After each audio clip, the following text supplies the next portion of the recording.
మురళీ రాగం 6వ భాగం. 5వ భాగంలో యమున గతం తెలిసిన విష్ణు యమునని స్వీకరించడానికి అభ్యంతరం లేదంటాడు. నవీన్ లావణ్య అడ్రస్ తెలిసి వెళ్ళి లావణ్యను కలిసి వివాహం చేసుకోవాలని భావిస్తాడు. లావణ్య అత్త కొడుకు హరిప్రసాద్. లావణ్య అతన్ని ససేమిరా చేసుకోనని తండ్రితో విభేదిస్తుంది. కథ కొనసాగుతుంది. లావణ్యకు ఆ రాత్రంతా నిద్ర పట్టలేదు. హరిప్రసాద్తో తన పెళ్ళ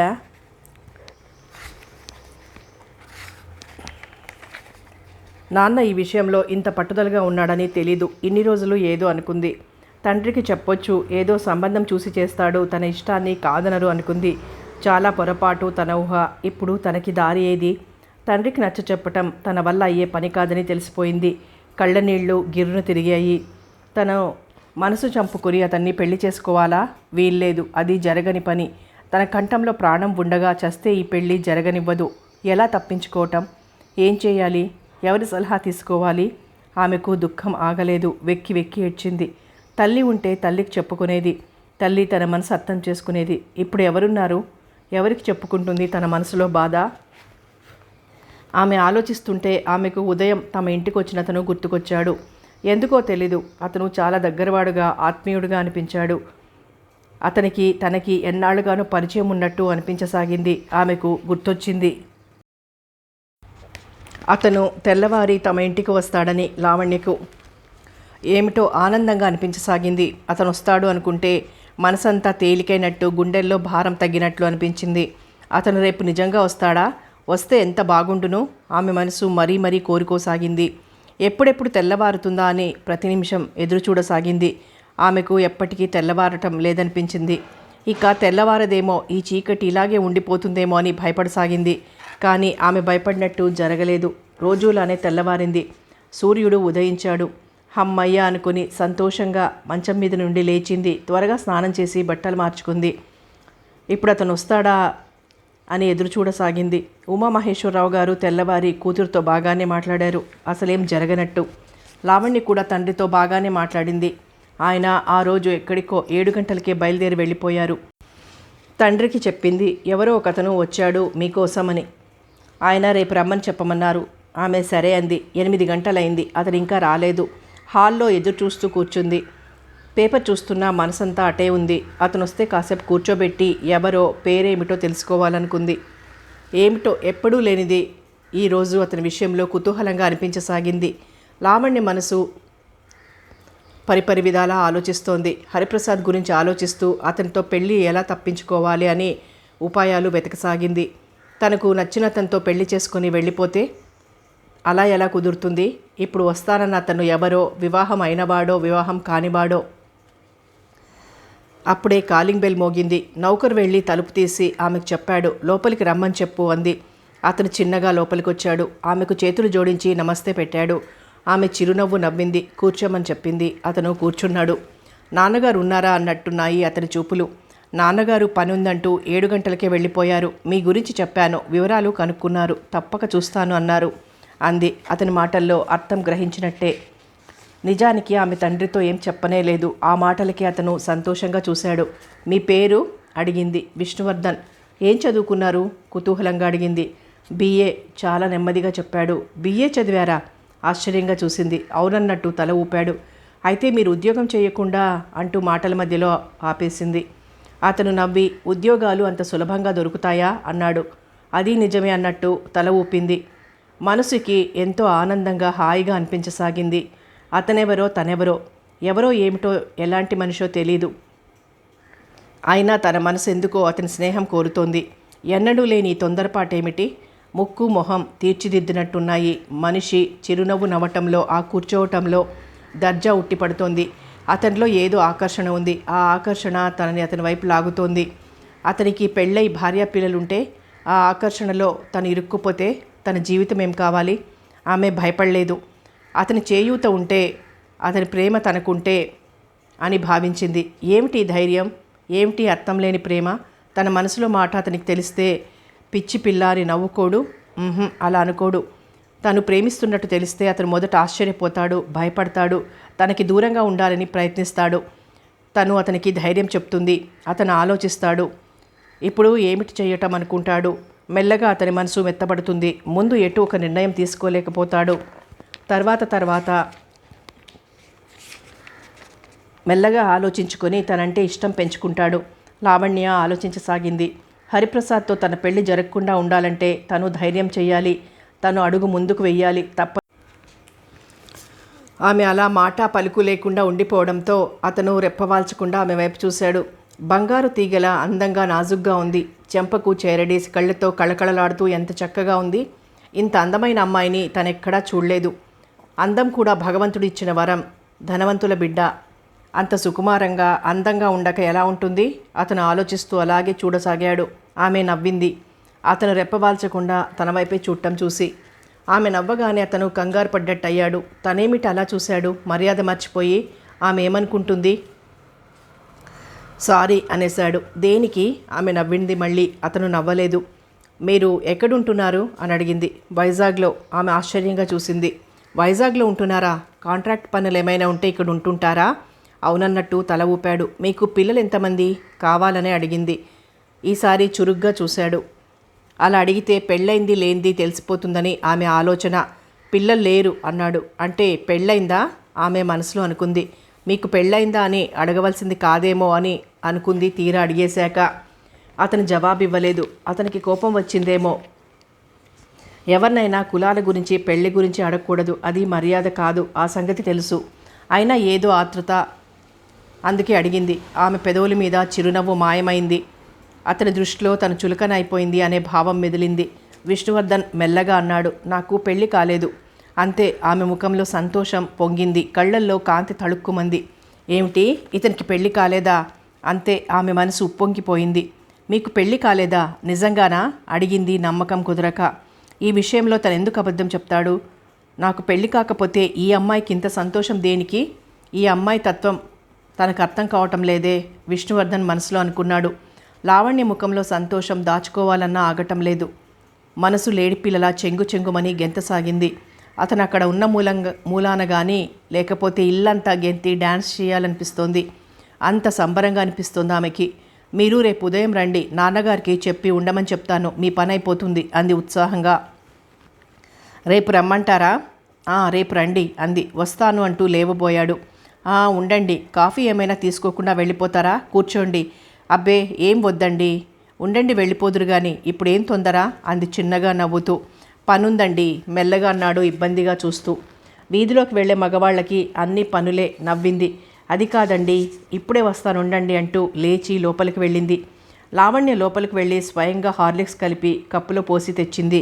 హాల్లో అతను కనిపించలేదు. అరే ఏరి ఈయనా అనుకుంటూ చుట్టూ చూసింది. ఎక్కడా లేడతను. నౌకర్ని పిలిచి అడిగింది.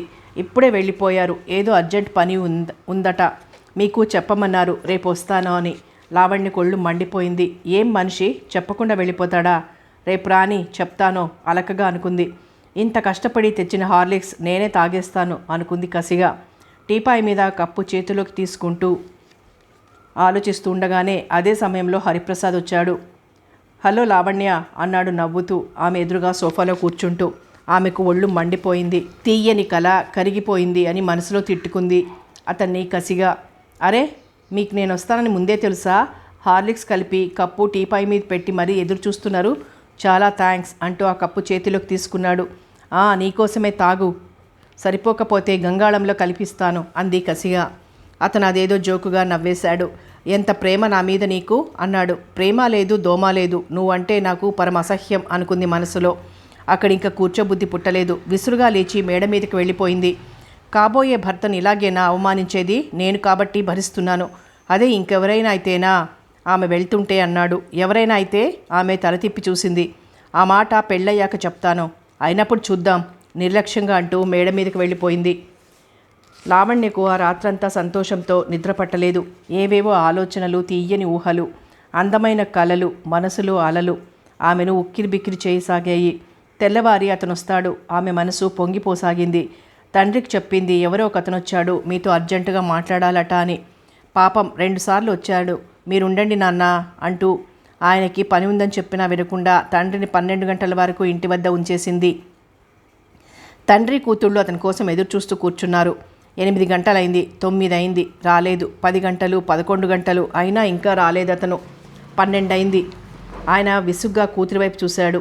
లేదు నాన్న, వస్తారు, పని ఉంది, తప్పకుండా వస్తానని చెప్పాడు అంది. మరి ఇంకా రాలేదు అడిగాడు. వస్తాడు, బస్సులు దొరకలేదేమో. 1 గంట వరకు చూశారు, అతను రాలేదు.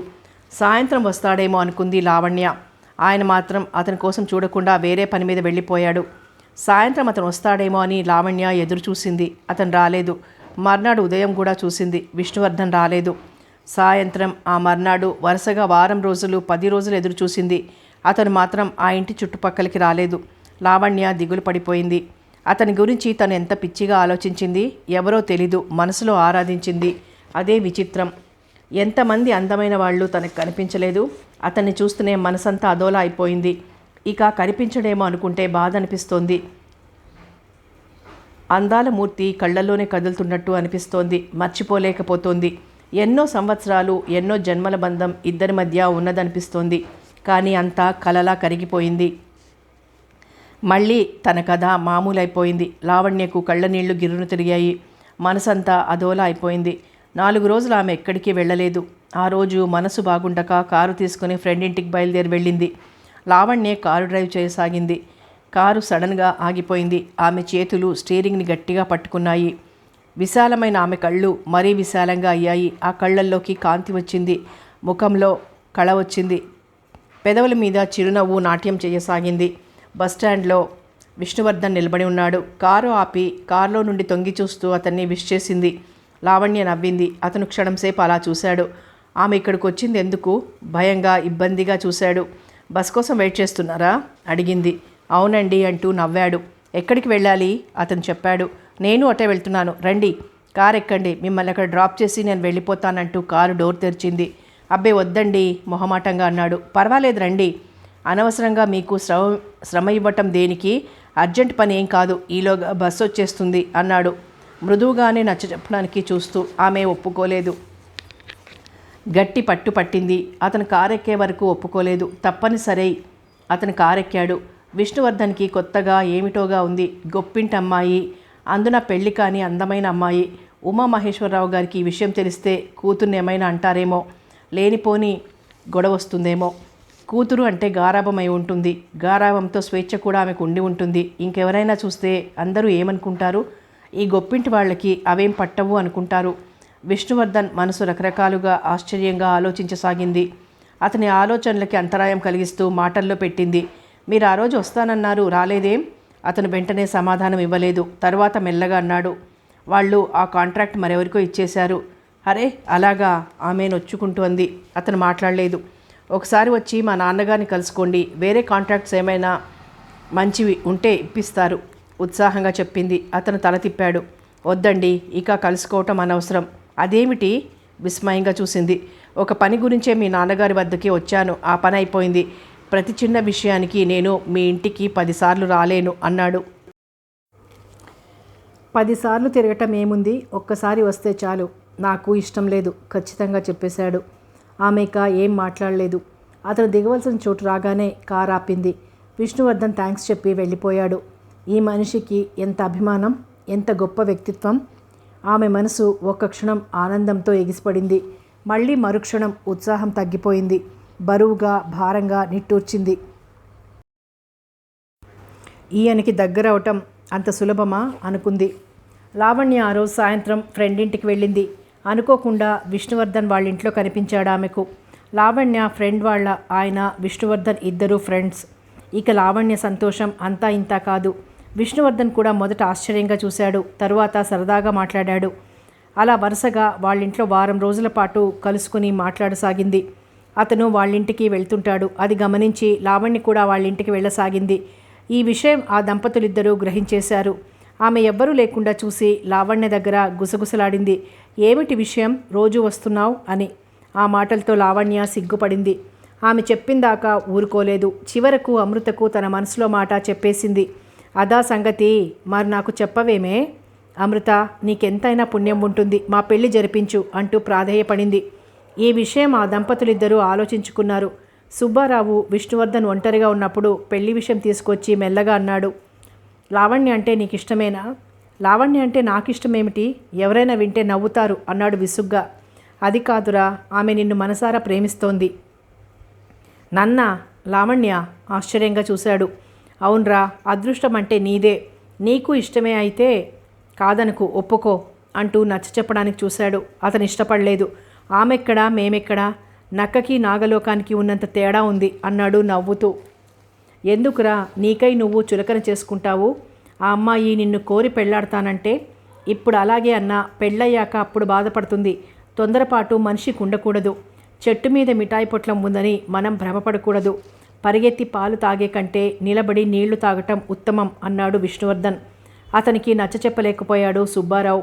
ఆ రాత్రి ఆ దంపతులిద్దరూ ఆ విషయం బాగా ఆలోచించి ఒక ప్లాన్ వేశారు.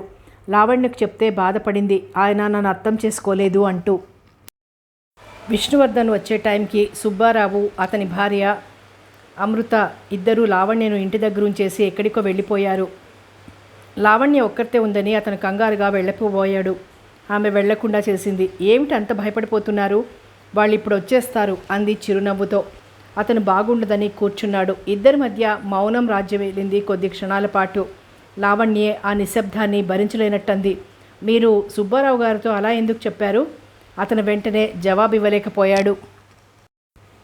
అంత సూటిగా ఆమె అడుగుతుందనుకోలేదు. వెంటనే తేరుకొని మెల్లగా అన్నాడు, నాకు ఇష్టం లేదు గనక. ఎందుకు ఇష్టం లేదు? సూటిగా ప్రశ్నించింది. అతను జవాబు ఇవ్వలేదు. నాకు సమాధానం కావాలి. చెప్తే మీరు బాధపడతారేమో. మీరు కాదంటే బాధపడటం లేదనా మీ ఉద్దేశం? ఆ బాధ కంటే ఎక్కువ నేను చెప్పేది వినండి శాంతంగా అన్నాడు. ఏమిటి? మీరు గొప్పింటి అమ్మాయి అయితే మీకు నాకు చాలా దూరం ఉంది. ఏమిటా దూరం? సూటిగా ప్రశ్నించింది. కలిమిలేములు అంతస్తులకే గాని ప్రేమానురాగాలకి మనసులకి కావచ్చు. ఇప్పుడు మీకు అలాగే అనిపిస్తుంది. కానీ తొందరపాటు నిర్ణయం అని పెళ్ళయ్యాక తెలుసుకుంటారు. మీరు చాలా తెలివి తక్కువ పనిచేశారు అని అన్నాడు శాంతంగా. అంటే నన్ను మీరు అర్థం చేసుకోలేదన్నమాట. అది కాదండి, నా మాట పూర్తిగా వినండి. ఏమిటి వినేది? ఇలాంటి మాటలు అని నా మనసు కష్టపెడతారా? అంది. ఆమె కళ్ళల్లో నీళ్లు గిర్రున తిరిగాయి. ఆడపిల్ల కోరి వస్తే ఇంత చులకనా? అది కాదండి. ఏమిటి కాదు? మీరు ఏ విషయంలో ఆలోచిస్తున్నారు? అదే మీరు సందేహిస్తుంటే నేను కాగితం రాసిస్తాను. ఆ కాగితాలు ఇప్పుడు రాసుకున్న ఆ తరువాత అవి పనిచెయ్యవు అంటే అర్థం కానట్టు చూసింది. మీకు తెలీదు. మీరు నన్ను ప్రేమించి పెళ్లి చేసుకోవాలనుకున్నా మీ నాన్నగారు ఇష్టపడతారా చెప్పండి? అప్పుడు మీరు ఎదురు తిరుగుతారు, నిజమా? ఆ తర్వాత ఆయనకి కోపం వస్తుంది. ఆయన మాట మీరు వినలేదని. అప్పుడు ఆయన మరో సంబంధం చూసి బలవంతంగా పెళ్లి చేయడానికి చూస్తారు. తప్పించుకోలేక నిస్సహాయ స్థితిలో పెళ్లికి ఒప్పుకొని మీరు మరో అతన్ని పెళ్లి చేసుకోవచ్చు. లేదా ఇంట్లోంచి పారిపోయి నన్ను పెళ్లి చేసుకోవచ్చు. అప్పుడు మీ నాన్నగారి పరువేమవుతుంది? ఆ తరువాత వచ్చే కష్ట నష్టాలు అన్నీ ఆలోచించాలి. మీరు ఇవేమీ ఆలోచించకుండా పెళ్లి చేసుకుందామని అంటున్నారు. పెళ్ళంటే మాటలా? అందులోనూ మీలాంటి ధనవంతుల బిడ్డ నాలాంటి వాడిని పెళ్లి చేసుకుంటే అటు మీ కన్నవారికి మీకు బాధలే. కాస్త కోపంగా అడిగింది లావణ్య. మీరు మా ఇంట్లో ఇమడకపోవచ్చు. కార్లు బంగళాలు నాకు లేవు. ఏసీ రూమ్లు ఉండవు. ఇవన్నీ ఆలోచించాలి. ఇవన్నీ అలవాటు పడిన వారు కొత్త ఇంట్లో కొత్త పద్ధతులకి అలవాటు పడలేరు. దాంతో చికాకులు మనస్పర్ధలు వస్తాయి. ఆ తరువాత వాటిని ఎదుర్కోలేక జీవితం నరకమయ్యి చావలేక బ్రతకలేక జీవితాలు వెళ్ళబుచ్చాలి. మనకిక సుఖం శాంతి ఉండవు అంటూ చెప్పి లేచి కిటికీ దగ్గరకు వెళ్ళి నిలబడ్డాడు. అందుకే ఈ విషయంలో నన్ను క్షమించి మీ మనసు మార్చుకొని మీ నాన్నగారికి అన్ని విధాలా నచ్చిన సంబంధం చేసుకొని సుఖంగా సంతోషంగా ఉండండి అన్నాడు మెల్లగా. ఒక్క క్షణం లావణ్య ఏం మాట్లాడలేదు. మెల్లగా అతని దగ్గరగా వెళ్ళి అతని భుజం మీద చెయ్యి వేసింది. ఏవండి? మృదువుగా పిలిచింది. తల తిప్పి చూశాడు ఆమె వైపు. లావణ్య కళ్ళల్లో నీళ్లు నిండుగా ఉన్నాయి. పెదవులు అదురుతున్నాయి. మీరు అర్థం లేని ఆలోచనలతో ఏమేమో అనుకుంటున్నారు. మీరు ఎన్ని అన్నా నా మనసు మారదు. నేను మీ భార్యను, మీరే నా భర్త అంటూ అతని గుండెలపై తలవాల్చేసింది. అతని షర్టు గుండెల దగ్గరంతా ఆమె కన్నీళ్లతో తడిసిపోయింది. లావణ్య ఆమె భుజాలు పట్టి కుదిపాడు కంగారుగా. ఆమె మాట్లాడలేదు. లావణ్య, ఏమిటిది? నన్ను నీ ప్రేమతో ఎందుకిలా కట్టేస్తున్నావు? నాకు ఆలోచించుకోవడానికి టైం కావాలి. అలాగే మీరు ఆలోచించండి. కానీ ఒక్కటి మాత్రం నిజం, మీరు కాదంటే ఈ లావణ్య బ్రతికి ఉండదు. లావణ్య, అవును, ఇక ఈ లావణ్య ఉండదు. ఆమెను రెండు చేతులతో చుట్టేస్తూ దగ్గరకు తీసుకున్నాడు. లేదు, నువ్వు బ్రతికి ఉండాలి. నువ్వు లేకపోతే నేను ఉండలేను. విష్ణు ఆశ్చర్యంగా ఆనందంగా చూసింది కన్నీళ్లతో. అవును లావణ్య, అవును, నువ్వు నాకు కావాలి. నిన్ను దూరం చేసుకొని నేను బ్రతకలేను. నిజంగానా? నేనంటే మీకు అంత ఇష్టమా? అంది సంతోషంగా. ఆమె చేతిని తన చేతిలోకి తీసుకున్నాడు. అతను బాధగా కళ్ళు మూసుకున్నాడు. ఆమె అతని గుండెలపై అలాగే ఒదిగిపోయింది. విష్ణువర్ధన్, లావణ్య రోజు సుబ్బారావు అమృతల ఇంట్లో కలుసుకుంటున్నారు. ఇద్దరి మనసులు తేలికైనాయి. సుబ్బారావుకి అమృతకి సంతోషంగానే ఉంది. త్వరలో వాళ్ళ పెళ్లి జరిపించాలి అనుకోసాగారు. విష్ణువర్ధన్, లావణ్య ఇద్దరూ కలిసి సినిమాలకి, షికార్లకి వెళ్ళసాగారు. ఆమెకు చాలా సంతోషంగా అనిపిస్తోంది. ఆ రోజు లావణ్య, విష్ణువర్ధన్ ఇద్దరు సినిమాకి వెళ్ళొచ్చారు. ఆమె ఇంటికి వచ్చేసింది. ఆ రోజు ఉదయం హరిప్రసాద్ వచ్చాడు. వస్తూనే రోజులా నవ్వలేదు. మనిషి చాలా కోపంగా ఉన్నాడు. లావణ్య మామూలుగా మాట్లాడింది. అంతకుముందులా కోపంగా ఉండటం లేదు, మంచిగానే ఉంటుంది అతనితో. విష్ణువర్ధన్ పరిచయం అయిన దగ్గర నుండి హరిప్రసాద్ ఆమె అలా మాట్లాడకుండా ఉంటే తనంటే ఇష్టపడుతోంది అనుకున్నాడు. తండ్రి తిట్టి ఉంటాడు, మనసు మార్చుకుంది అనుకున్నాడు. అతను ఫ్రెండ్ అతన్ని కలుసుకొని సినిమాకు మీ లావణ్య ఎవరితోనో వచ్చింది అని చెప్పాడు. మొదట అతను నమ్మలేదు, తర్వాత నమ్మాడు. దాంతో మండిపడుతూ ఇంటికి వచ్చాడు విషయం తెలుసుకుందామని. ఏమిటి ఈరోజు అలా ఉన్నావు? నవ్వింది. తనకు కాబోయే భార్య మరో ప్రియుడిని వెతుక్కుంటుంటే అన్నాడు హేళనగా. హరిప్రసాద్, ఆమె కంఠస్వరం కంగుమంది. ముఖంలో కోపం తొంగి చూసింది. ఏం అంత కోపం వచ్చింది? అన్నాడు అదోలా నవ్వుతూ. ఆమె మాట్లాడలేదు. మనసులో కోపం మింగుకుంటూ అలా నిలబడిపోయింది. నీతో సినిమాకు వచ్చిన వాడెవడు? నిర్లక్ష్యంగా చూసింది. చెప్పు, వాడెవడు? వాడి రక్తం కళ్ళ చూస్తాను. పళ్ళు పటపటలాడిస్తూ కోపంగా అన్నాడు. నోర్ముయ్ అంటూ అరిచింది. ఆయన మాట ఎత్తే అర్హత నీకు లేదు. మర్యాదగా నోరు మూసుకుని బయటకు పో అంది చూపుడు వేలుతో బయటకు దారి చూపిస్తూ. నన్ను నోర్ముయ్ అంటావా? నీ పని అంటూ ఆమె చెయ్యి పట్టి ఒక్క గుంజు గుంజాడు. తూలి అతనిపై పడింది. అతను విలన్లా పకపకమంటూ నవ్వాడు. ఆ నవ్వు మహా క్రూరంగా ఉంది. వదులు అంటూ విడిపించుకోబోయింది. అతను వదల్లేదు. చేతులతో బలంగా చుట్టేస్తూ మరింత దగ్గరకు లాక్కోవడానికి ప్రయత్నించాడు. ఆమె విదిలించుకోవడానికి పెనుగులాడసాగింది. అతను గర్వంగా నవ్వుకున్నాడు. ఛీ, వదులుతావా? చంపెయ్యనా? వదులు అంటూ అరిచింది. నా చేతుల్లోంచి నిన్ను ఆ బ్రహ్మదేవుడు కూడా తప్పించలేడు. ఏడిశావ్ అంది నిరసనగా. లావణ్య అరిచాడు. అతను ఆమె కంటికి పిశాచంలా కనిపించసాగాడు. ఇక ఏం చెయ్యాలో తోచలేదు. అతని చేతిని బలంగా కండ ఊడి వచ్చినట్లు కరిచింది. అంతే, అబ్బా, ఆమెను వదిలేశాడు. లావణ్య ఒగరుస్తూ పూనకం పూనినట్టు తయారైంది. ఒళ్ళంతా చెమట పట్టేసింది. చెమటకి నుదుట బొట్టు ముక్కు మీదకు జారి అక్కడితో ఆగటమా, ముందుకు వెళ్ళటమా అన్నట్టు నిలబడిపోయింది. జుత్తు అంతా రేగిపోయి ఎలాగో ఉంది. నా విషయాలలో తలదూర్చావంటే నా చేతుల్లో నీకు చావు తప్పదు, జాగ్రత్త, కాళీమాతలా అరిచింది. అంతే, హరిప్రసాద్ అలా ఉండిపోయాడు. నన్ను అవమానిస్తావా? నిన్ను అంటూ ఆపై మరి మాట్లాడలేక నీ పని చెప్తానుండు అంటూ వెళ్ళిపోయాడు. పో బయటికి అంటూ అరిచింది పిచ్చిదాన్లా. అతను వెళ్ళిపోయాడు వెనక్కి తిరిగి చూడకుండా. ఉమామహేశ్వరరావు గారు కూతురు మొండితనం, పెంకితనం హరిప్రసాద్ ద్వారా విన్నారు. అతను తను చేసిన పని చెప్పకుండా వేరే విధంగా కల్పించి లావణ్య తనని అవమానించింది అని ఆయనకు కోపం తెప్పించేటట్టు చెప్పాడు. ఆ మాటలతో ఆయన కూతురు మీద మండిపడిపోయారు. వెళ్ళి కూతుర్ని పిలిచారు. లావణ్య, ఆయన కేకకు ఇల్లు అదిరిపోయింది. ఆమె పలకలేదు. మళ్ళీ పిలిచారు. లావణ్య శాంతంగా మేడ దిగి వచ్చింది. హరి వచ్చాడా? అడిగాడు కోపాన్ని మింగుకుంటూ. వచ్చాడు, ముక్తసరిగా చెప్పింది. నువ్వేమన్నావు? అతను చెప్పలేదా? ఎదురు ప్రశ్న వేసింది. చెప్పాడు, కోపంగా అన్నాడు. మరి నన్ను అడగటం దేనికి? ఆమె కూడా కోపంగా అంది. లావణ్య, ఊరుకున్న కొద్దీ మరీ రెచ్చిపోతున్నావు. తల్లి లేని పిల్లవు అని అతి గారాభంగా పెంచి పెద్ద చేసినందుకు ఇదా నువ్వు చేసే పని? మన ఇంటికి వచ్చిన హరిప్రసాద్ని అవమానించి పంపిస్తావా? నాన్న, నేనంటే నీకు గౌరవం కాస్తైనా ఉందా? నాన్న అంది బాధగా.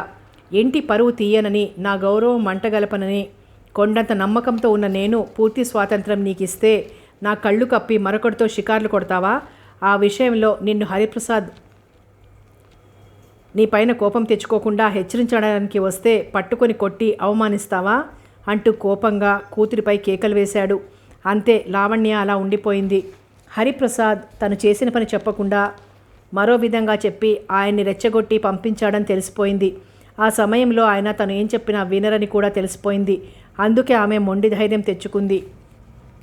తండ్రితో తన మనసులో మాట చెప్పే సమయం ఇదేనని నిశ్చయించుకుంది. నాన్న, నా మాటలు శాంతంగా వినండి. నేను ఆ హరిప్రసాద్ని చచ్చినా పెళ్లి చేసుకోను. నేను మరొక అతన్ని పెళ్లి చేసుకోవాలని నిర్ణయించుకున్నాను. నా నిశ్చయం మారదు. కన్న కూతుర్ని అన్న మమకారం మీకుంటే నా మాట మన్నించి నాకు అతనితో వివాహం జరిపించండి. లేదా నా దారి నేను చూసుకుంటాను. నాకు ఈ ఇంటికి సంబంధం లేదు అంది ఖచ్చితంగా చెప్పేస్తూ. అంతే, ఆయనకు కోపం ఆగలేదు. కూతుర్ని అతని విషయంలో వివరాలు, పేరు ఏం అడగలేదు. ఆమె చెంప చెళ్ళుమంది. లావణ్య ముఖం ఎర్రబడింది. కళ్ళు చీకట్లు కమ్మాయి. పడిపోకుండా అలా నిలబడింది, శక్తి అంతా కూడదీసుకుంటూ. ఇక ఎప్పుడు వాడి పేరు నా దగ్గరెత్తకు. పో లోపలికి. నీ పెళ్ళి హరిప్రసాద్తో జరిగి తీరుతుంది. ఇదే నా నిర్ణయం అంటూ ఖచ్చితంగా చెప్పేసి ఆయన తన గదిలోకి వెళ్ళిపోయాడు. లావణ్య మేడ మీదకు వెళ్ళి తలుపులు మూసేసుకుని మంచం మీద పడిపోయి భోరున ఏడ్చింది. 3 రోజులు అలా రాత్రి పగలు ఏడుస్తూనే ఉంది. ఉమామహేశ్వరరావు గారు కూతురుతో మాట్లాడలేదు, జాలి పడలేదు. హరిప్రసాద్తో తొందరలో పెళ్లి చెయ్యాలని ఆయన నిర్ణయించుకొని ఆ పనుల్లో ఉన్నారు. ఆ సంగతి తెలిసి లావణ్య గుండె గుబేలుమంది. ఆలోచించింది. హరిప్రసాద్తో తన పెళ్ళ? విష్ణువర్ధన్ని మర్చిపోగలదా? ఇంట్లోంచి వెళ్ళిపోయి అమృతకి, సుబ్బారావుకి తన పరిస్థితి చెప్పి ఇద్దరికీ ఎవ్వరికీ తెలియకుండా పెళ్లి జరిపించుకుంటే తండ్రికి తెలిస్తే గొడవైపోతుంది. లావణ్య ఆలోచిస్తోంది. విష్ణువర్ధన్ అందుకు అంగీకరిస్తాడా? తన తల్లిదండ్రులకు చెప్పకుండా చేసుకుంటాడా? లావణ్య భయపడింది. అతను ఒప్పుకోకపోతే తండ్రి హరిప్రసాద్తో తన పెళ్లి బలవంతంగా జరిపించేస్తాడు. అది మాత్రం నిజం. లావణ్య మనసులో గట్టిగా నిశ్చయించుకుంది అలా చేయడానికి అనుకుంటూ. లావణ్య జరిగిందంతా గుర్తుకు తెచ్చుకుంటూ బాధపడసాగింది. అప్పుడే కింద ఏవో కేకలు వినిపించడంతో ఏమిటి అన్నట్టు అలా వినసాగింది. ఆ గొంతు ఒకరిది హరిప్రసాద్ది, మరొకరిది నవీన్ కంఠస్వరం గుర్తుపట్టింది. ఆమెకు ఒక్కసారి ప్రాణం లేచి వచ్చినట్లయింది. గబగబా కిందికి రాబోయి మెట్ల దగ్గరే ఆగిపోయింది. ఉమామహేశ్వరరావు గారు అక్కడికొచ్చారు. నువ్విక్కడికి ఎందుకు వచ్చావు? హరిప్రసాద్ గట్టిగా అరుస్తున్నాడు. నేను లావణ్య కోసం వచ్చాను. లావణ్యకు నీకు ఏమిటి సంబంధం? ఆమెను పెళ్లి చేసుకోవాలనుకుంటున్నాను, నవీన్ చెప్పాడు. నోర్మయ్, ఎంత ధైర్యం! నా కాబోయే భార్యకు మా పెళ్లికి ఇద్దరికి ముహూర్తం పెట్టించేశారు. నా ఎదురుగా అనే ధైర్యం ఉందా అంటూ హరిప్రసాద్ నవీన్తో కలబడ్డాడు. నవీన్ కూడా కోపంతో కలబడిపోయాడు. ఇద్దరు ఒకరిని మించి ఒకరు కొట్టుకోసాగారు. ఉమామహేశ్వరరావు గారు వచ్చి వాళ్ళని విడిపించబోయాడు. వాళ్ళు ఎక్కడా ఆగటం లేదు. నౌకర్లందరూ కలిసి వాళ్ళిద్దరినీ విడిపించారు. లావణ్య గబగబా కిందికి దిగొచ్చింది. నవీన్ అంటూ అతని చెయ్యి పట్టుకుంది సంతోషంగా. హరిప్రసాద్ కోపంతో మండిపడిపోయాడు. మావయ్య, ఏమిటిది? లావణ్య ప్రవర్తన నాకేం నచ్చటం లేదు అన్నాడు.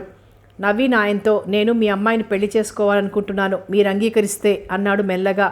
ఆయన శాంతంగా అన్నాడు, నా కూతుర్ని నీకిచ్చి పెళ్లి చేయటం నాకు ఇష్టం లేదు. ఉమామహేశ్వరరావు గారు అన్నాడు నవీన్ ఆవేశంగా. హరిప్రసాద్ గర్వంగా చూశాడు అతని వైపు. మావయ్య, మా పెళ్ళి తొందరగా జరిపించేయండి అన్నాడు. లావణ్య నవీన్ వైపు భయంగా చూసింది. ఉమామహేశ్వరరావు గారు శాంతంగా అన్నాడు, నా నిర్ణయం మార్చుకున్నాను. ఏమిటి? హరిప్రసాద్ అయోమయంగా చూశాడు. అవును, నా కూతుర్ని నీకిచ్చి పెళ్లి చేయడం నాకు ఇష్టం లేదు. ఇక నువ్వు వెళ్ళొచ్చు అన్నాడు. లావణ్య తండ్రి వైపు సంతోషంగా చూసింది. హరిప్రసాద్ మండిపడుతూ మావయ్య అంటూ అరిచాడు. ఏం అన్నాడు గంభీరంగా. నాకు మీ కూతుర్నిచ్చి పెళ్లి చేయకపోయారా అన్నాడు. ఏం చేస్తావు? ఆయన కోపంతో మండిపడ్డారు. ఇప్పుడే మీ కళ్ళెదుటే మీ కూతురు మెడలో తాళి కట్టి నా అర్ధాంగిని చేసుకుంటాను అంటూ లావణ్య చెయ్యి పట్టుకున్నాడు. ఉమామహేశ్వరరావు గారు హరిప్రసాద్ చెయ్యి పట్టి ఒక్కలాగులాగి ఇష్టం వచ్చినట్టు కొట్టిపారేశాడు. ఇంట్లో ఉంచినందుకు నా కూతుర్నే అంటావా? పోరా బెదవా, మళ్ళీ ఈ గుమ్మం తొక్కావో నరికి పోగులు పెట్టేస్తాను, జాగ్రత్త అన్నాడు. మావయ్య అంటూ కోపంగా ఆయన మీదికి రాబోయాడు.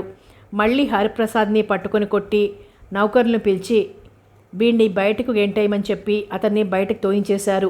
లావణ్య తేలికైన మనసుతో తండ్రి వైపు చూసింది. ఆయన కూతుర్ని దగ్గరకు తీసుకుని బాధపడ్డారు. అమ్మా, నన్ను క్షమించు, నీ మనసు తెలుసుకోలేకపోయాను నాన్న అంది తండ్రిని చుట్టేస్తూ.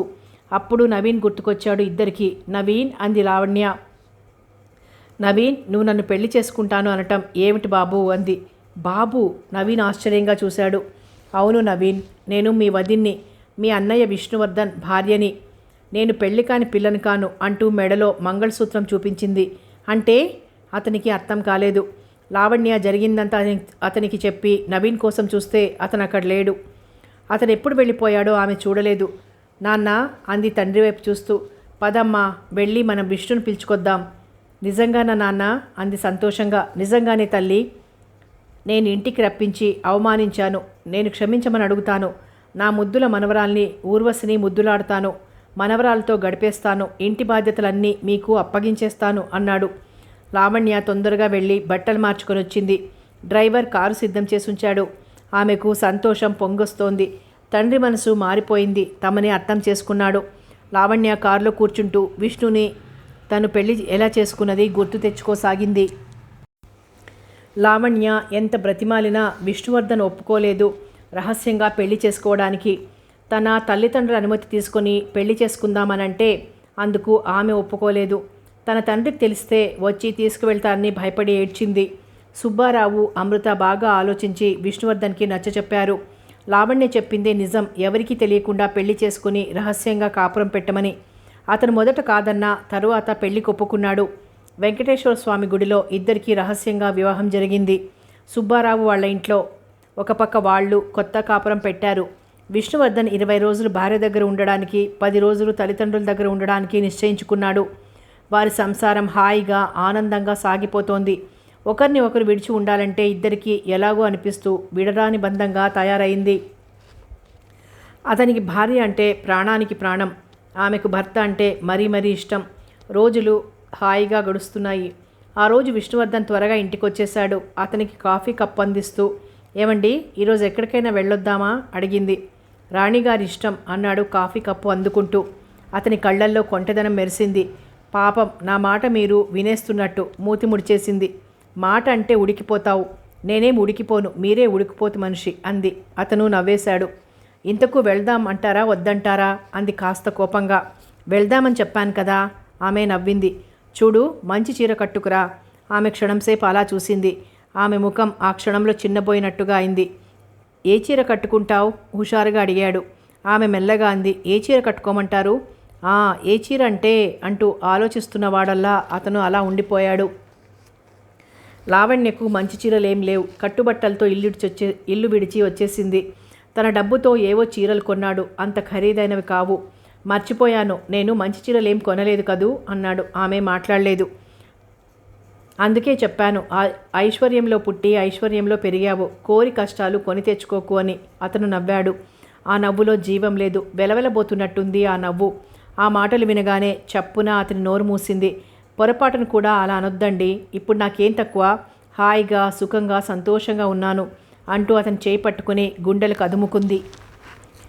విష్ణువర్ధన్ మౌనంగా ఉండిపోయాడు. టైం అయింది, మనం వెళ్దామా మాట మారుస్తూ అంది. ఏ చీర కట్టుకుంటాను అంటే అంటూ క్షణం ఆలోచించి ఆ రోజు అదే అప్పుడు కట్టుకున్నాను, ఆ చీర కట్టుకోనా నవ్వింది. అతను నవ్వాడు. కళ్ళతోనే చెప్పాడు, ఆ చీరే కట్టుకో అన్నట్టు. లావణ్య తెల్ల జరీ చీర, తెల్ల జాకెట్ వేసుకుంది. మెడలో ఒక సన్న గొలుసుంది బంగారపుది. పసుపు బొందు జాకెట్ లోపల వేసుకుంది. కనిపించకుండా తల నిండా మల్లెపూలు పెట్టుకొని అందంగా చక్కగా తయారైంది. ఇద్దరూ కలిసి వెళ్ళారు అలా తిరిగి రావడానికి. అప్పుడప్పుడు అతనికి కోరిక ఉన్నప్పుడు ఎక్కడికైనా వెళ్ళొస్తుంటారు. ఆ రాత్రి భోజనాలు అయ్యాక భార్యతో అన్నాడు, నువ్వు ఈరోజు ఈ చీర ఎందుకు కట్టుకున్నావు? కొంటగా మెరిశాయి అతని కళ్ళు. బాగుందని కట్టుకున్నాను అంది నుదురు చిట్లిస్తూ. నాకేమో మన మొదటి రాత్రి గుర్తొస్తోంది. అయితే ఏం చేయమంటారు? తెచ్చిపెట్టుకున్న కోపంతో అడిగింది. ఏమిటా? మళ్ళీ మొదటి రాత్రిని గుర్తు చేయమంటాను నవ్వుతూ ఆమెను దగ్గరకు లాక్కున్నాడు. పాపం అంటూ నవ్వుతూ అతని గుండెలపై వాలిపోయింది లావణ్య. ఆ రోజంతా లావణ్యకు ఎలాగో ఉంది. అమృత ఆమె వద్దంటున్నా వినకుండా హాస్పిటల్కి తీసుకువెళ్ళింది. వెళ్ళి వచ్చిన తర్వాత లావణ్య సిగ్గుగా ముడుచుకొని పడుకుంది భర్త వచ్చే టైంకి. అమృత ద్వారా అప్పటికే విషయం తెలుసుకున్న విష్ణువర్ధన్ ముఖంలో సంతోషం కొట్టొచ్చినట్టు కనిపించసాగింది. లావణ్య నిజమా అంటూ లాలనగా అడిగాడు. నిజమే సిగ్గుగా చెప్పి అతని గుండెల్లో తలదూర్చేసింది. ఆమెను ఆ రోజు నుండి ఇంకా ఇంకా అపురూపంగా చూడసాగాడు. రోజులు గడుస్తున్నాయి. లావణ్యకు 9 నెలలు నిండాయి. విష్ణువర్ధన్ చెప్పాడు. ఒకరోజు హరిప్రసాద్ కనిపించాడు. నాకు సరిగ్గా తెలీదు, అతనే అనుకుంటాను. నీకోసం వెతుకుతున్నట్టుగా నాకెందుకు అనిపించింది. ఏడిశాడు అంటూ తేలిగ్గా తీసి పారేసింది. విష్ణువర్ధన్కి సరిగ్గా కాంట్రాక్ట్ పనులు లేవు. చేతిలో డబ్బు సరిగ్గా ఉండటం లేదు. అక్కడ తల్లిదండ్రులను చూడాలి, ఇటు భార్యను చూడాలి. ఎంత డబ్బైనా సరిపోవటం లేదు. పరిస్థితి చాలా కష్టంగా అనిపించసాగింది. లావణ్యకు ఆడపిల్ల పుట్టింది. కూతుర్ని చూసి ఆ దంపతులు మురిసిపోయారు. పాప అచ్చు విష్ణువర్ధన్ పోలికలతోనే ఉంటుంది. సుబ్బారావు, అమృత వైజాగ్ వెళ్ళిపోయారు ట్రాన్స్ఫర్ అయి. విష్ణువర్ధన్కి కబుర్లు తెలుస్తున్నాయి. ఉమామహేశ్వరరావు గారు కూతురి కోసం వెతుకుతున్నారని. తండ్రి కళ్ళపడకుండా చాలా జాగ్రత్తగా ఉంటుంది భయంతో. పాపకు 3వ నెల వచ్చింది. అప్పటి వరకు బాగానే గడిచిపోయాయి రోజులు. అనుకోకుండా ఒకరోజు ఉదయం ఉమామహేశ్వరరావు గారు విష్ణువర్ధన్ ఇంటికొచ్చాడు. అతను ఇంటి దగ్గర లేడు. లావణ్య తండ్రిని చూసి మొదట భయపడింది. తరువాత ధైర్యం తెచ్చుకొని తండ్రిని లోపలికి తీసుకొచ్చింది. ఆయన ముఖంలో సంతోషం లేదు. మనవరాల్ని కళ్ళతో చూడలేదు. ఇక్కడెందుకు, ఇంటికి వచ్చేయకూడదు అన్నారు. లావణ్య తన చెవుల్ని తానే నమ్మలేకపోయింది. ఆయన వచ్చాక కనుక్కుంటాను అంది. సరే కనుక్కో, నేను వస్తాను అన్నాడు. ఉండండి నాన్న, ఆయన వచ్చే టైం అయింది అంది. నాకు పనుంది, మళ్ళీ వస్తానని చెప్పి వెళ్ళిపోయారు. విష్ణువర్ధన్ వచ్చాక ఆ రాత్రి మెల్లగా అడిగింది. మా నాన్న వచ్చారు. అతనేం మాట్లాడలేదు. ఉమామహేశ్వరరావు గారంటే అతనికి ఇష్టం లేదు. తనంటే ఆయన చిన్న చూపు చూస్తున్నారు. అల్లుడు అని చూడటం లేదనే అనుకుంటున్నాడు. మిమ్మల్నే మాట్లాడరేమిటి అని అడిగింది. ఏం మాట్లాడను? మా నాన్నగారు వచ్చారని చెప్తుంటే వస్తే ఏం చేయమంటావు? అదేమిటి అలా మాట్లాడుతున్నారు నిష్ఠూరంగా అంది. ఇంకెలా మాట్లాడను? మావగారు వస్తే మీరు అలాగేనా మాట్లాడేది? కాస్త కోపంగా అంది. అల్లుడు అన్న అభిమానం మీ నాన్నకుంటే నేను బాగా మాట్లాడేవాణ్ణి. ఆయన మిమ్మల్ని ఏమన్నారు? ఇప్పుడు ఏం చేయమంటావు చెప్పు, చేస్తాను. ఏం చేస్తారు? ఏమీ చేయక్కర్లేదు అంది విసురుగా. అయితే నోరు మూసుకుని కూర్చో, వాగకు అన్నాడు విష్ణువర్ధన్. లావణ్యకు దుఃఖం ముంచుకొచ్చేసింది. ఉడికిపోయింది. చచా, ఈ దిక్కుమాలిన ఇంట్లో నాకు స్వతంత్రం లేదు, సరదా లేదు, ఒక రాయిలా పడి ఉంటున్నాను. లావణ్య ఏడుస్తూ కూర్చుంది. విష్ణువర్ధన్ మనసంతా చికాగ్గా అయిపోయింది. భార్యతో వాదించలేదు. ఒక్క మాట మాట్లాడకుండా పడుకున్నాడు. తెల్లవారిద్దరికీ మాటలు లేవు. భార్యాభర్తలిద్దరూ ఎడముఖం పెడముఖంతో ఉండసాగారు. 2 రోజులు గడిచిపోయాయి. లావణ్యకు భర్త మాట్లాడకపోవటం బాధ అనిపించింది. అతను అలా ఉంటే పిచ్చెక్కినట్లుగా ఉంటుంది. తన కోసం కదా తల్లిదండ్రులకు చెప్పకుండా పెళ్లి చేసుకున్నాడు అని బాధపడింది. అతని ఇంటికి వచ్చే సమయానికి లావణ్య ముస్తాబై కూర్చుంది. భార్యను చూసి చూడనట్టు ఉండిపోయాడు. కాఫీ అందిస్తూ అంది. ఇంకా నా మీద కోపం పోలేదా? నాకు కోపం వచ్చిందా నీకా? ఆమె మాట్లాడలేదు. తర్వాత మెల్లగా అంది. మీరు మాట్లాడకపోతే నాకు ఎలాగో ఉంటుంది. అతనికి జాలి వేసి ఆమెను దగ్గరకు తీసుకున్నాడు. నాకు మాత్రం నీతో మాట్లాడకపోతే ఉండగలనా? భర్త ముఖంలోకి చూసింది సంతోషంగా. అతని గుండెలపై వాలిపోయింది. అయితే అది 2 రోజులే. వాళ్ళు ఆనందంగా ఉన్నారు. వాళ్ళ కోపం మళ్ళీ మొదటికే వచ్చింది. విష్ణువర్ధన్ పైకి వెళ్ళగానే హరిప్రసాద్ వచ్చి కూర్చునేవాడు. అతను రావటం ఆమెకి ఇష్టం లేదు. అయినా పైకి మామూలుగా మాట్లాడేది. విష్ణువర్ధన్ ఇంటికి రాగానే వెంటనే వెళ్ళిపోయేవాడు. మొదట అతను పట్టించుకోలేదు. తర్వాత రాను రాను అతనికి చిన్న అనుమానం రాసాగింది. నేను ఉన్నప్పుడు రావచ్చు కదా, లేనప్పుడే రావటం ఎందుకు? లావణ్య అతనికి ఖచ్చితంగా చెప్పేయవచ్చుగా రావద్దని. ఆమె అతను రావటం ఇష్టమే అన్నమాట. అతని మనసు ఉడికిపోయింది. లావణ్య సంగతి తెలుసు, అయినా అతను మనసు ఒప్పలేదు. తను లేనప్పుడు తన భార్య ఒక్కరితే ఉన్నప్పుడు ఎందుకు రావాలి? అదే అతనికి కోపం వచ్చింది. అదే మాట భార్య దగ్గర అన్నాడు. హరిప్రసాద్ రోజు మన ఇంటికి వస్తున్నాడా? నేను రాగానే వెళ్ళిపోతాడెందుకు? నేనుంటే ఉండకూడదా? అతని కంఠస్వరం ఎలాగో ఉంది. ఉండకూడదని కాదు, మీరొచ్చారు ఎందుకు అని వెళ్ళిపోతాడు. నాతో మాట్లాడడం అతనికి ఇష్టం ఉండదా అడిగాడు. అతని వైపు చిత్రంగా చూసింది. మీరేదో కొత్తగా మాట్లాడుతున్నారు అంది అయోమయంగా చూస్తూ. అవును, అతను మన ఇంటికి రావడం నాకు ఇష్టం లేదు. ఎందుకని? నాకు ఇష్టం లేదు అంతే, దానికి ప్రత్యేకంగా ఏ కారణం లేదు అన్నాడు. నన్నేం చేయమంటారు? మన ఇంటికి రావద్దని చెప్పేయి. ఇంటికి వచ్చిన వాళ్ళని రావద్దని ఎలా చెప్పటం అంది కోపంగా. అయితే అతను రావటం నీకు ఇష్టమా? ఏమిటా మాటలు అంది విసురుగా. వాడు మన ఇంటికి రావటం ఇష్టం లేదు. వాడిని రేపటి నుండి రానివ్వకు. హరిప్రసాద్ మన ఇంటికి వస్తాడు అంది మొండిగా. వాడంటే అంత ఇష్టమైతే నువ్వు వాడినే పెళ్లి చేసుకోవాల్సింది అన్నాడు కోపంగా. ఏమండి గట్టిగా అరిచింది. అతను మాట్లాడలేదు. ఊరుకుంటున్న కొద్దీ మీరు ఇష్టం వచ్చినట్టు మాట్లాడకండి. మాట్లాడితే ఏం చేస్తావు? ఏం చేస్తాను? ఊరిపోసుకుని చస్తాను. అయితే ఇప్పుడే చావు అన్నాడు కోపంగా. అంతే, లావణ్య ఏడుస్తూ కూర్చుంది. అలా ఇద్దరికి మాట పెరిగిపోయి పంతాలు కూడా పెరిగిపోయాయి. ఇద్దరి మధ్య మాటలు లేవు. హరిప్రసాద్ రావటం మానలేదు. లావణ్యకు అతను రావటం ఇష్టం లేకపోయినా వద్దని చెప్పలేకపోతోంది. అతను కావాలని వచ్చి ఆమెతో నవ్వుతూ కబుర్లు చెప్తూ చనువుగా ఉంటూ విష్ణువర్ధన్ రాగానే చటుక్కున ఏదో పని ఉన్నట్టు వెళ్ళిపోతాడు. 4 రోజులు వారం రోజులైనా ఇద్దరికీ మాటలు రాలేదు. ఒకరోజు విష్ణువర్ధన్ ఇంటి దగ్గర లేనప్పుడు ఉమామహేశ్వరరావు గారు వచ్చి కూతుర్ని ఇంటికి బలవంతంగా తీసుకువెళ్ళాడు. తల్లి తద్దినమని కూతురు చేత లెటర్ రాయించి ఇంటికి రమ్మని కూతుర్ని ఇంటికి తీసుకెళ్లారు. సాయంత్రం విష్ణువర్ధన్ వారింటికి రాలేదు. లావణ్య వెళ్ళిపోతానని అన్న తండ్రి పంపించలేదు. అతనొస్తాడు రాని ఇద్దరు ఇక్కడే ఉండిపోదురు గాని అంటూ. వారం రోజులైనా అతను ఆ ఇంటి గుమ్మం తొక్కలేదు. విష్ణువర్ధన్ ఫోన్ చేశాడని ఆమెకు తెలీదు. ఆమె లేదని చెప్పించేశారు నౌకరు చేత. లావణ్యకు మనసు ఉండబట్టలేక ఆఫీస్కి ఫోన్ చేసింది. అతను లేడు, వస్తే ఇంటికి రమ్మని ఏదో అర్జెంట్ పనుందని చెప్పమని చెప్పింది ఫోన్లో ఎవరితోనో. అతను ఆ రోజు మర్నాడు కూడా రాలేదు. ఆమె కంగారు పడిపోయింది. ఇంటికి వెళ్ళిపోతాను అంటే ఉమామహేశ్వరరావు గారు హరిప్రసాద్ వెళ్ళనివ్వలేదు. ఆమెకు విష్ణువర్ధన్ వచ్చి వెళ్ళిపోయాడని తెలీదు. తండ్రి అతన్ని అనరాని మాటలు అన్నాడని కూడా తెలీదు. పైసా సంపాదన లేనివాడికి పెళ్ళా? నీతో నా కూతురు కాపురం చెయ్యాలా? నక్కెక్కడా నాగలోకం ఎక్కడా? ఈ రోజు నుండి నా కూతుర్ని మర్చిపో, నా కూతురికి మళ్ళీ పెళ్లి చేస్తాను, ఈ గుమ్మం ఇక తొక్కకు పో అంటూ చాలా చాలా అవమానించారని ఆమెకు తెలీదు. చాలా రోజులకి కూతురికి చెప్పారు. అతను వచ్చి కూతుర్ని తీసుకువెళ్ళిపోతాడట, ఆ పిల్లను వాడికి ఇచ్చేయి అంటూ. ఆమె గుండె పగిలేలా ఏడ్చింది. తర్వాత అతని గురించి కనుక్కుంటే ఊరు వెళ్ళిపోయాడని చెప్పారు. బాధపడి ఏడ్చింది. అతని ఫ్రెండ్ కామేశానికి కబురు చేసి అతనికి అన్నీ చెప్పి విష్ణువర్ధన్కి చెప్పి తీసుకురమ్మని చెప్పి పంపించింది. కామేశం తిరిగి వచ్చి చెప్పాడు. ఎంత చెప్పినా వినలేదు, రానని మొండికేశాడని. ఆమె తనలో తాను కుమిలిపోతూ రోజులు గడపసాగింది. తండ్రి హరిప్రసాద్ కలిసి చేశారని ఆమె అప్పుడు ఊహించలేకపోయింది. తను చెప్పకుండా వచ్చేసినందుకు కోపం వచ్చిందని, తను అలా రావాల్సింది కాదని బాధపడసాగింది. ఉమామహేశ్వరరావు గారు ఆలోచించి కూతురికి తెలియకుండా కామేశం చేత ఫోన్ చేయించారు. లావణ్యకు హరిప్రసాద్తో పెళ్లి జరిపిస్తున్నట్టు. విష్ణువర్ధన్ కూతుర్ని వెంటనే వచ్చి తీసుకెళ్ళకపోతే ఏ అనాథ శరణాలయంలోనో చేర్పిస్తాము అంటూ. వెంటనే అతను పరిగెట్టుకు వచ్చి మామగారిని భార్యను తిట్టి, ఈ జన్మలో నీ ముఖం నాకు చూపించకు, నా కూతుర్ని తీసుకెళ్ళిపోతాను అంటూ లావణ్య ఇవ్వరని ఏడ్చినా వినకుండా బలవంతంగా పాపం తీసుకుని వెళ్ళిపోయాడు. ఆమెకలా తండ్రి కబురు చేసినట్టు తెలీదు.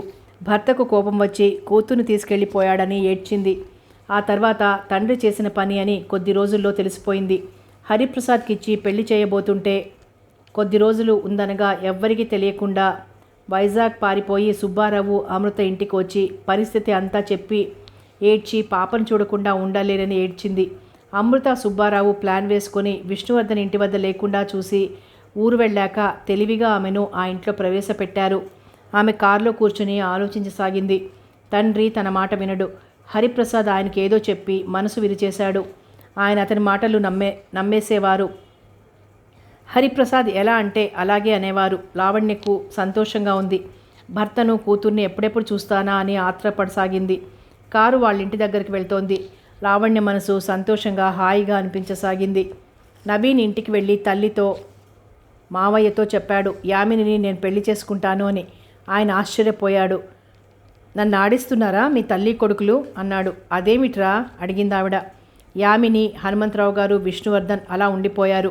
రమణమూర్తి గారు కాస్త కోపంగా అన్నారు, విష్ణుకే నా కూతుర్ని ఇచ్చి చేస్తాను, నీకు ఇవ్వను, వాళ్ళ పెళ్లికి ముహూర్తం కూడా పెట్టించేశాం అని. ఆహా అలాగా, పెళ్లి కాని వాడికి మీ కూతుర్ని ఇచ్చి చెయ్యరా? పెళ్ళైన వాడికి ఒక కూతురున్న వాడికి ఇచ్చి చేస్తారా అన్నాడు నవీన్ హేళనగా. విష్ణు ఉలిక్కిపడ్డాడు తమ్ముడి మాటలకి. అందరూ వింతగా ఆశ్చర్యంగా చూశారు. అన్నయ్య నిజం చెప్పు, నీకు పెళ్ళైపోలేదు? లావణ్యను పెళ్లి చేసుకుని కాపురం పెట్టలేదు?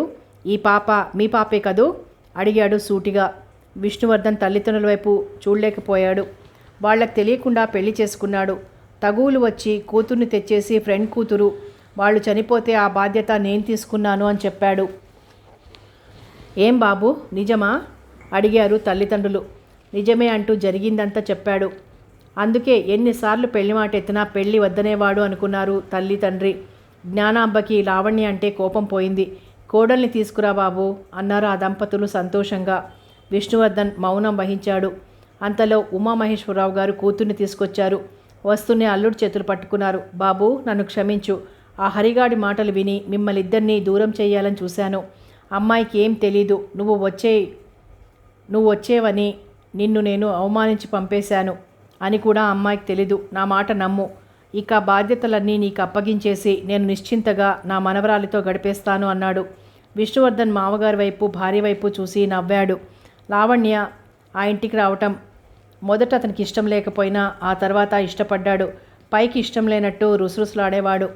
తల్లి కానీ ఎవరు కానీ ఆమెకి ఎక్కువ ఏ పని చెప్పినా కోపం వచ్చేది. లావణ్య అసలే సుకుమారి, ఆమెకి ఈ పనంతా చేయగలదా అని. లావణ్యని నవీన్ పెళ్లి చేసుకుంటాను అంటే అనుమానించలేదు. భార్యను అనుమానించినట్టు నటించాడు లావణ్య ఏమంటుందో అని.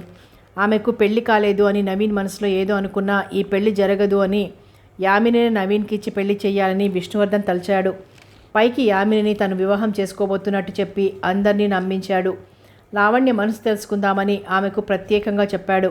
ఆమె బాధపడుతోందని గ్రహించాడు. తర్వాత తండ్రి వచ్చి ఆమెను తీసుకెళ్లిపోయాడని తెలిసి బాధపడ్డాడు. ఎప్పటికైనా లావణ్య తన వద్దకే పరిగెత్తుకొస్తుందనే గుండె నిబ్బరంతో నమ్మకంగా ఉన్నాడు.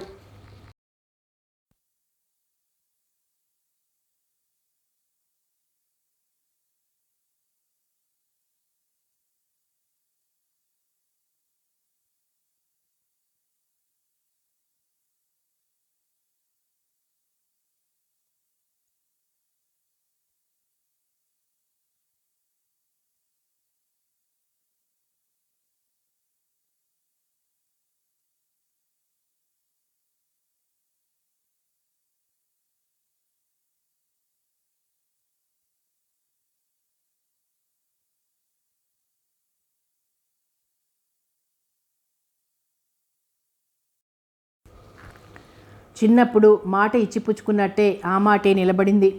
తన బాధ్యత తీరిపోయిందని సంతోషించారు. హనుమంతరావు గారు జ్ఞానాంబ హడావుడిగా తిరగసాగారు. విష్ణువర్ధన్ కూతుర్నెత్తుకుని తమ్ముడి పెళ్లికి అంతా తనే అయి తిరిగాడు.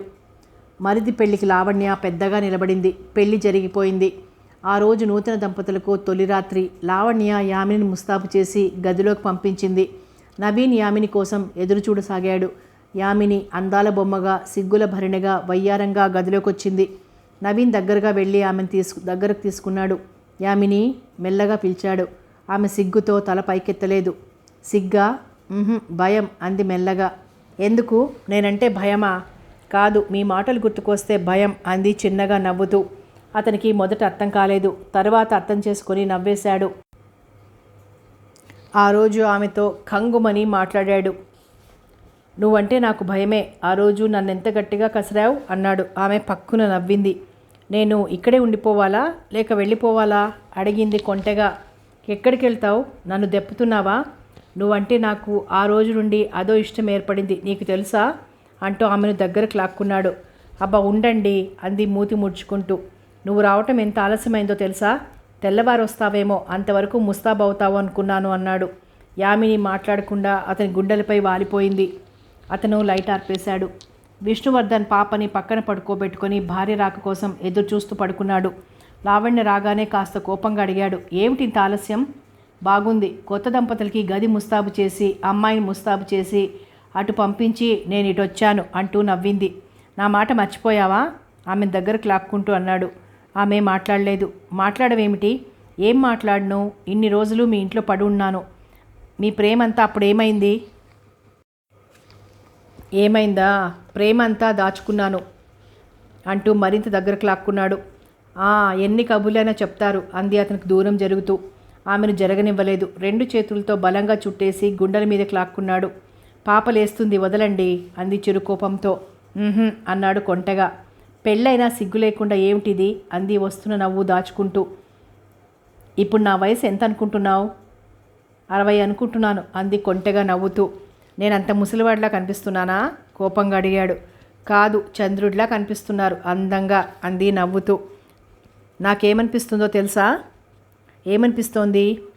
పాప ఏమడుగుతుందో తెలుసా? కొంటెగా చూశాడు. ఏమడుగుతుంది? అమాయకంగా అడిగింది. నాకు ఓ బుల్లి తమ్ముడు కావాలంటుంది. ఆహా, మీకు చెప్పిందా అంటూ ఇంకా ఏదో అనబోయింది. అతను ఆమెను చెప్పనివ్వలేదు. ఆమె ఆ క్షణంలో మైమర్చిపోయింది. సంతోషంతో ఆమె మనసు గంతులు వేసింది. అతని చేతుల్లో లావణ్య ఒదిగిపోయింది. విష్ణువర్ధన్కి ప్రాణం లావణ్య, లావణ్యకు ప్రాణం విష్ణువర్ధన్. సమాప్తం. మురళీరాగం నవల సమాప్తం. మరో మంచి నవలతో మళ్ళీ కలుద్దాం.